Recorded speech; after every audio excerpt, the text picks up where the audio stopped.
Alright guys, welcome back to LPCA. एक बार फिर आ गया है आपको बोर करने आपका अपना राजेश खन्ना।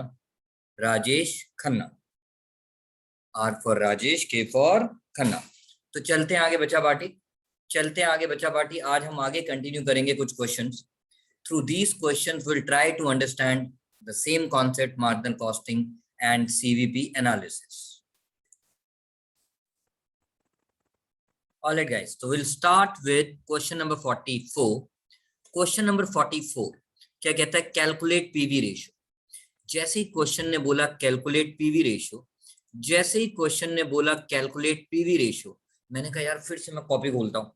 कॉपी खोल के क्या देखता हूँ? पीवी रेशियो निकालने के कितने फॉर्मूलाज हैं? 4 बोतल वोडका, मतलब मेजर 4 फॉर्मूलाज हैं। एक contribution per unit upon selling price per unit into 100, एक है कंट्रीब्यूशन अपॉन सेल्स इनटू 100, एक है change in contribution upon change in sales into 100, और चौथा है change in profit upon change in sales into 100। तो कौन सा लगाओ?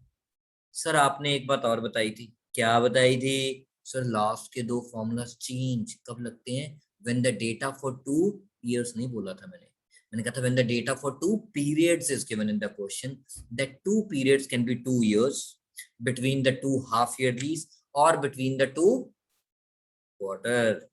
अरे यार वो वाला क्वार्टर नहीं यार, आप बड़े बेकार बच्चे हो, एकदम फीलिंग लेने बैठ जाते हो यार आप, ऐसे थोड़ी होता है। ऑलराइट, चलते हैं आगे।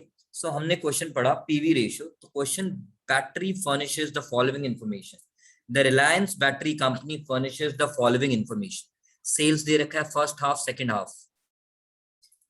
Second half. बेटा ये बोतल वाला हाफ नहीं, ये ईयर का हाफ है। ओके, प्रॉफिट अर्न दे रखा है। Oh, it means one of the formula जो मैं अपने बच्चों के साथ हमेशा बात किया करता था, लिखवाया था, आज पहली बार शायद दूसरी बार यूज कर रहा हूं। One of the formula to calculate PV ratio is change in profits upon change in sales into 100।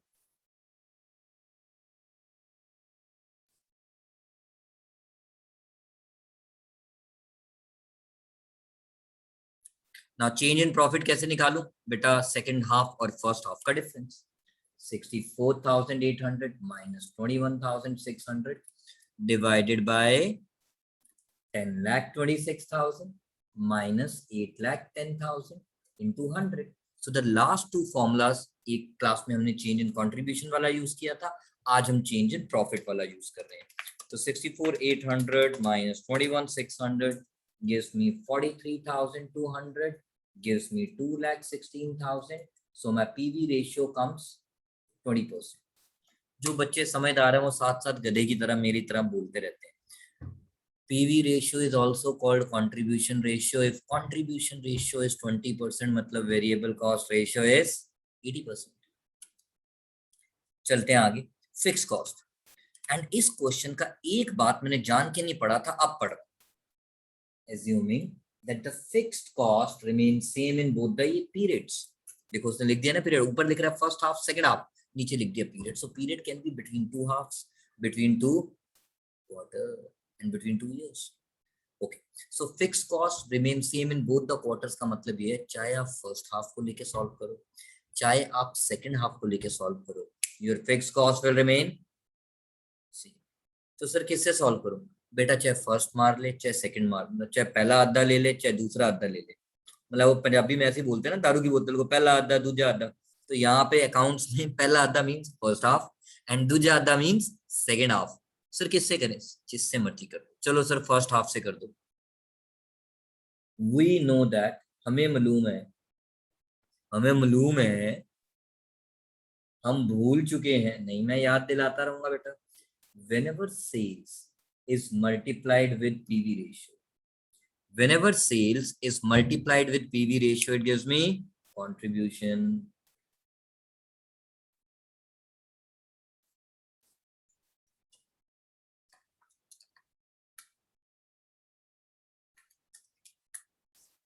आ गया 1,62,000। कंट्रीब्यूशन में से फिक्स कॉस्ट माइनस करते हैं तो प्रॉफिट आता है, और अगर प्रॉफिट माइनस करेंगे तो फिक्स कॉस्ट आता है। नाइकी कहता है जस्ट डू इट, सर कहेंगे लेट्स डू इट। ठीक है, प्रॉफिट को कर दो माइनस। नाइकी कहेगा जस्ट डू इट, मैं बोलूंगा let's do it. So 1,40,400. So even if you calculate it for the second half, it remains same. घर पे ट्राई करके देख लेना, डाउट हो मुझसे पूछ लेना। Second part is gone. Now the third part says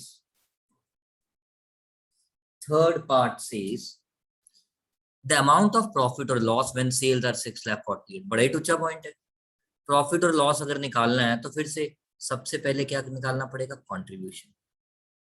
contribution equals क्या sir, same formula, sales multiplied with PV ratio.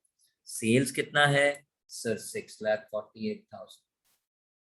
PV ratio sir 20%, so 6,48,000 का 20% comes out to 1,29,600। इसमें से अब हम क्या माइनस करें, फिक्स कॉस्ट। उत्तरी, आमिर खान क्या बोलते हैं, उत्तरी, कुछ पिक्चर्स में बोलते हैं ना, तो मैंने भी बोल दिया उत्तरी। यार ये जब मैंने किया तो मेरे पास तो क्या आ गया, ये जब मैंने किया तो मेरे पास तो क्या आ गया, 10,800। So this becomes my loss. This becomes my loss. Now fourth part. Now fourth part कहता है amount of sales required to earn a profit of 1,08,000. Amount of sales required to earn a profit of 1,08,000. यानी sales for a desired profit. Sales for a desired profit वाला फॉर्मूला, और सबको याद है उसके मैंने 3 फॉर्मूलाज लिखवाए थे, fix cost plus desired profit upon CPU into SPU, नहीं करना यूज, अपॉन सी इंटू एस, नहीं करना यूज, अपॉन पीवी रेशियो, क्योंकि मैं पीवी रेशियो ऑलरेडी कैलकुलेट कर चुका हूं,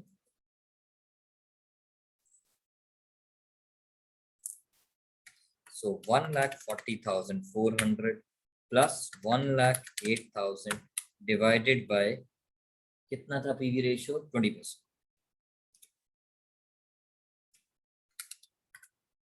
So answer comes out to 12,42,000.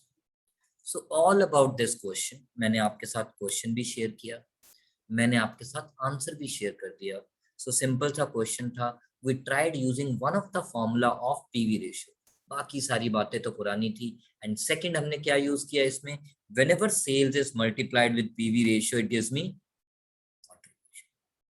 चलते हैं आगे, ये हमने आपको दिखा दिया, आपके साथ हमने आंसर भी शेयर कर दिया। लास्ट में जैसे जैसे क्वेश्चन खत्म होता रहता है मैं आंसर शेयर करता रहता हूँ, because it is share and care. Alright guys, तो वी फिनिश्ड क्वेश्चन नंबर 44।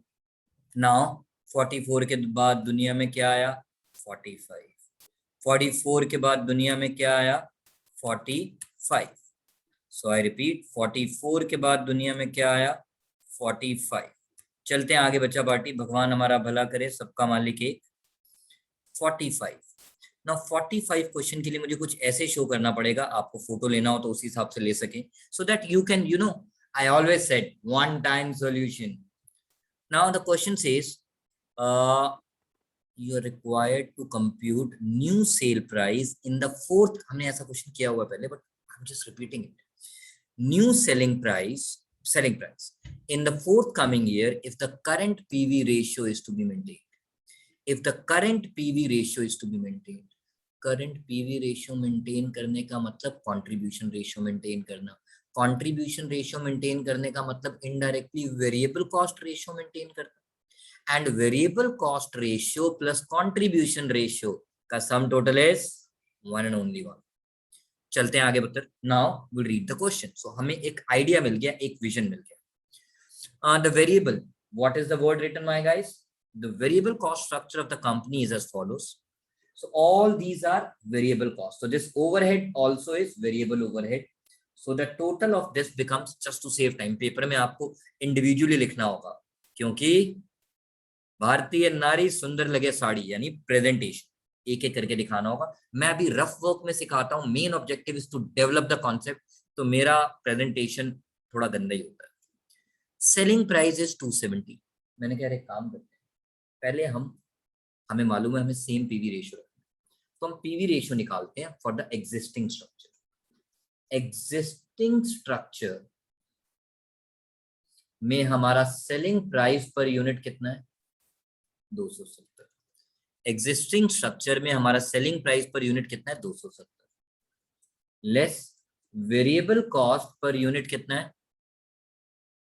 162। तो आपका कंट्रीब्यूशन पर यूनिट कितना आ गया? 108। तो आपका पीवी रेशियो कितना हो गया? Contribution per unit upon selling price per unit into 100। 27 चौके 108। भाई मैंने हिंदी में पढ़े 40%। So PV ratio 40% means that is variable cost ratio indirectly means 60%. Variable cost ratio indirectly means 60%. चलते हैं आगे बेटा। Now the selling price is this, the fixed cost is 14 lakh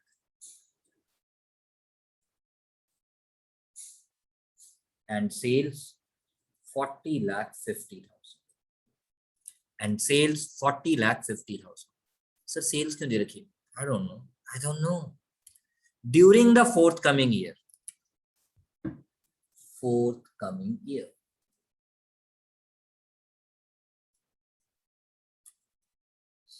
the direct workers yani labor are entitled to a wage increase of 10% from the beginning of the year. वो नहीं भी बोलता, हम यही assume करते हैं.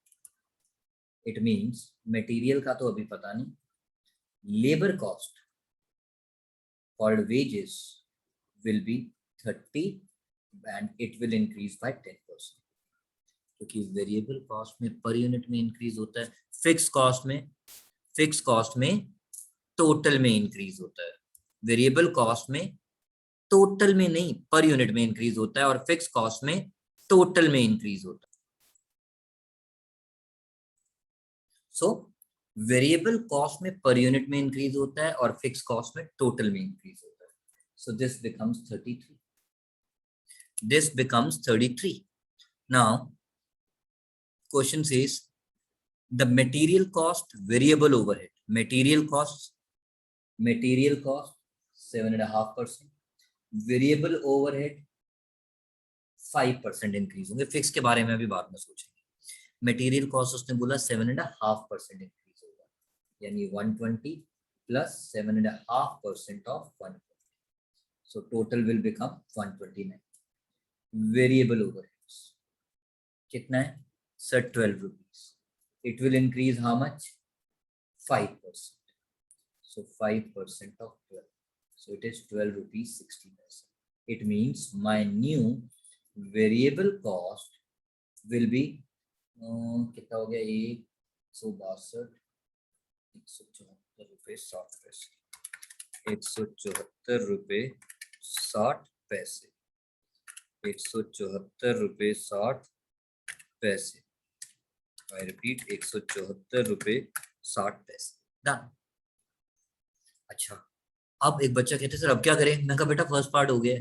कहता सर कैसे? मैं कहा इधर देखो, आपको पता है आपको वेरिएबल कॉस्ट रेशियो कितना मेंटेन करना है? 60% and variable cost ratio and PV ratio is always calculated as a percentage of sales. So can I say, hence we can say that अगर मुझे पीवी रेशियो 40% मेंटेन करना था तो मुझे variable cost ratio as a percentage of sales भी 60% maintain करना था। तो कैन आई से 60% of selling price is 174 rupees 60 पैसा। When you solve it, you get your selling price as 291. So we are done. That's all about part number 1. Now आगे चलते हैं। भगवान हमारा भला करे सबका मालिक एक। भगवान हमारा भला करे सबका मालिक एक। नंबर 3% रिस्पेक्टिवली था फिक्स्ड ओवरहेड के लिए। 3% रिस्पेक्टिवली था फिक्स्ड ओवरहेड के लिए। तो आई रिपीट 3% रिस्पेक्टिवली था फिक्स्ड ओवरहेड के लिए।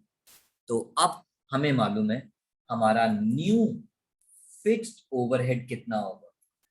सर पहले हमारा फिक्स्ड ओवरहेड था 14 लाख, उसमें कितना इंक्रीज हो गया? 3%, क्योंकि फिक्स कॉस्ट में टोटल में इंक्रीज होता है।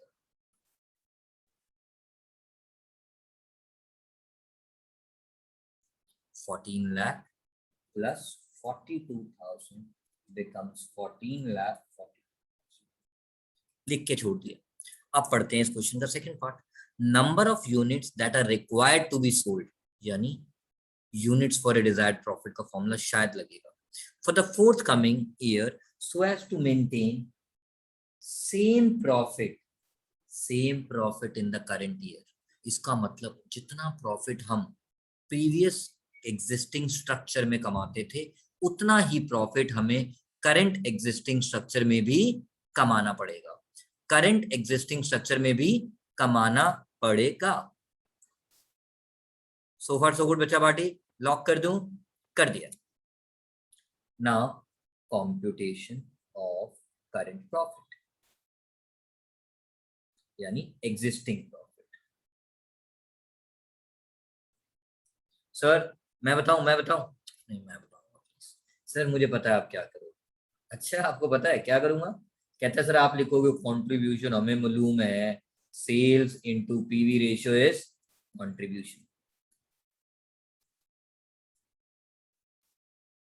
सो 40,50,000 का 40% इज 16,20,000। सर अब तो बस माइनस कर दोगे आप फिक्स ओवरहेड। मैंने कहा कितना? 14 लाख। इसका मतलब आपका डिजायर्ड प्रॉफिट आपको कितना चाहिए? 2,20,000। आपका डिजायर्ड प्रॉफिट आपको कितना चाहिए? 2,20,000। सो फार सो गुड, लॉक कर दूं? कर दूं। नाउ यूनिट्स, अब हम करने जा रहे हैं second part. Units for a desired profit का formula is fix cost plus desired profit upon contribution per unit. Sir contribution per unit तो हमारे पास है। मैंने कहा वो पुराना कंट्रीब्यूशन पर यूनिट था। जब आप न्यू फोर्थ कमिंग ईयर के लिए कर रहे हो और आपका वेरिएबल कॉस्ट स्ट्रक्चर चेंज हो चुका है, तो आपका आपका आपका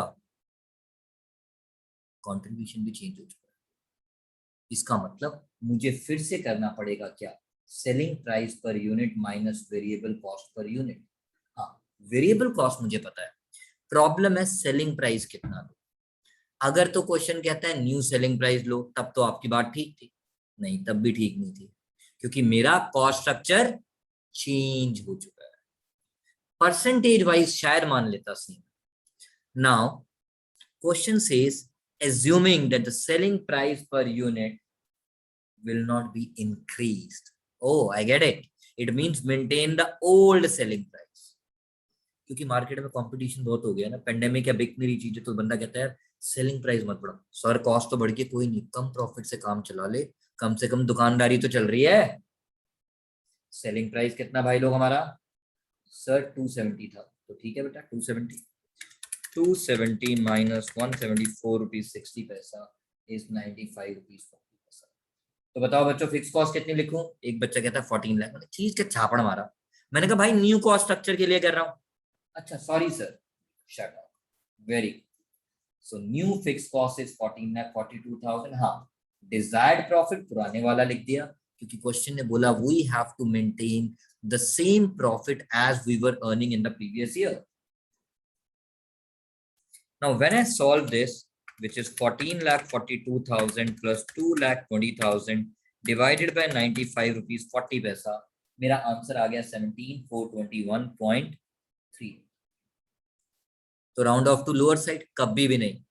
मैंने बचपन से बोलता आ रहा हूं, जब से आपके साथ यूट्यूब पे मैं जुड़ा हूं, जब से मैंने ये कॉन्सेप्ट स्टार्ट किया है, दैट ब्रेक इवन पॉइंट निकालते वक्त it is always rounded off towards higher side.